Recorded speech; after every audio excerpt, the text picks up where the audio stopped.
Hi అండి అందరికీ. నేను మీ Sindhu. Welcome to Sindhu diaries. మన తెలుగు ఇళ్లల్లో పెద్ద పండుగగా జరుపుకునే సంక్రాంతి పండుగ ముందు రోజు వచ్చే భోగి పండుగ ఈసారి చాలా మెమరబుల్గా స్టార్ట్ అయిందండి. మేము మార్నింగ్ 5కి భోగి మంటలు వేయడం స్టార్ట్ చేశాం. ముందుగా మీ అందరికీ భోగి శుభాకాంక్షలు. బుగ్ అనే సంస్కృత పదం నుండి భోగి అనే పేరు వచ్చిందని చరిత్ర ద్వారా తెలుస్తోంది. భోగం అంటే సుఖం. పురాణాల ప్రకారం శ్రీ రంగనాథ స్వామిలో గోదాదేవి లీనమై భోగాన్ని పొందిందని, దానికి సంకేతంగానే భోగి పండుగ ఆచరణలో వచ్చినట్లు పెద్దలు చెబుతారు. అంతేకాదు, రైతుల కోసం ఈశ్వరుడు నందిని భూమికి పంపిన పవిత్రమైన రోజునే భోగి రోజు అని పెద్దవారు చెబుతున్నారు. జనవరి నెలలో చలి తీవ్రత ఎక్కువగానే ఉంటుంది కాబట్టి సాధారణంగా చలి మంటలను వేసుకుంటారు. కానీ భోగి మంటలనేవి కేవలం చలి తీవ్రత నుంచి తప్పించుకునేందుకు మాత్రమే కాదు, ఆరోగ్య ప్రయోజనాల కోసం కూడా వేస్తారు. సంక్రాంతి పండక్కి సరిగ్గా నెల రోజుల ముందు ధనుర్మాసం ప్రారంభమవుతుంది. ఈ సమయంలో ఇంటి ముందు పెట్టిన గొబ్బెమ్మలను పిడకలుగా చేస్తారు. వాటినే భోగి మంటల్లో వేస్తారు. వీటిని కాల్చడం వల్ల గాలి శుద్ధి అవుతుంది, సూక్ష్మక్రిములు నశిస్తాయి. మనకు శ్వాసకోశకు సంబంధించిన అనేక రోగాల నుంచి కూడా ఉపశమనం లభిస్తుంది.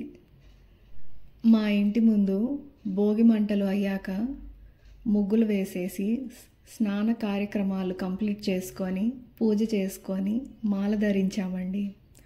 ఓం శక్తి మాలండి. నేను ధరించడం ఇది 2వసారి. ప్రతి సంవత్సరం ఇలా మాలలు వేసుకొని మేల్మరవత్తూర్ ఆదిపరాశక్తి టెంపుల్కి వెళ్ళి దర్శించుకొని రావడం మా అత్తగారింట్లో ఆనవాయితీగా చేస్తారండి. ఎప్పుడైనా మిస్ అవ్వచ్చు కానీ ఇలా ప్రతి సంవత్సరం వెళ్తుంటాము ఒక్కసారైనా అని చెప్తుంటారు మా అత్తగారు. మాకు లాస్ట్ ఇయర్ మ్యారేజ్ అయిందండి. మా మ్యారేజ్ అయ్యాక లాస్ట్ ఇయర్ ఈ జనవరి మంత్లోనే ఒకరోజు మాల వేసుకొని అదే రోజు టెంపుల్కి వెళ్ళి దర్శించుకొని వచ్చాము. ఈ సంవత్సరం అలా ఒకే రోజు కాకుండా అట్లీస్ట్ 3 days నిష్టగా ఉందాము అని మాట్లాడుకొని భోగి రోజు వేశామండి. చూస్తున్నారు కదా, ఈ టెంపుల్లో మాల వేసుకొని ఇరుముడి కట్టుకుందామని వచ్చాము.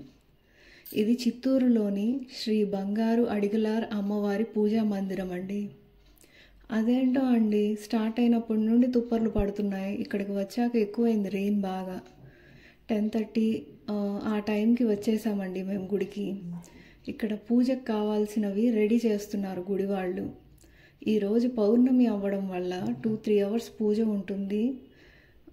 అయ్యాక ఒకసారి అంతా చూసుకొని మధ్యాహ్న భోజనం ఏర్పాట్లు చేస్తాము, తప్పకుండా తినేసి వెళ్ళాలి అని అన్నారు గుడి సభ్యులు. సరే అని అలాగే పూజ చూసుకొని తిని బయలుదేరాం. ఇరుముడిలు మందిరంలోనే వదిలేసి వచ్చామండి. మేల్మరవత్తూర్ దర్శనంకి స్టార్ట్ అయ్యేటప్పుడు వచ్చి ఇరుముడిలు తీసుకెళ్ళమని చెప్పారు మందిరం వాళ్ళు. సరే అలాగే చేద్దాము అని మందిరంలోనే వదిలిపెట్టి వచ్చేసామండి. Thank you for watching Sindhu diaries. ఇలాంటి ఇంకెన్నో యూస్ఫుల్ అండ్ ఇంట్రెస్టింగ్ వీడియోస్ మీ వరకు రావాలి అంటే please like, share and subscribe Sindhu diaries అండి. Thank you. బాయ్.